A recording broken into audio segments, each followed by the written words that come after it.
গুলির সামনে দাঁড়াইছি, প্রতিদিন আমরা গুলির সামনে দাঁড়াইছি।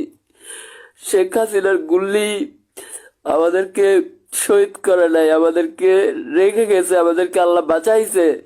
তার মানে এই না রে ভাই যে আমি স্বাধীন দেশে মার খাবো, তার মানে এই না। এখন পর্যন্ত সেনাবাহিনীর মধ্যে, এখন পর্যন্ত সেনাবাহিনী গোয়েন্দা বিভাগের মধ্যে ভাই শয়ে শয়ে আওয়ামী লীগের টিমের লোকেরা রয়ে গেছে ভাই। আজকে আপনারা যারা যারা আমার লাইভ দেখেছেন হয়তো তারা বুঝেছেন, এই মুহূর্তে আমি একটা সেভ হাউসে আছি। আমি জানি না আজকে রাতটা আমি বাঁচবো কিনা।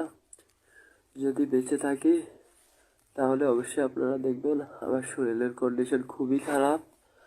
আর ওখানে প্রথম আলোতে যখন আমি বক্তৃতা শেষ করলাম, বক্তৃতা দেওয়ার পরে আমি ঢাকা বিশ্ববিদ্যালয়ের দিকে যাচ্ছিলাম।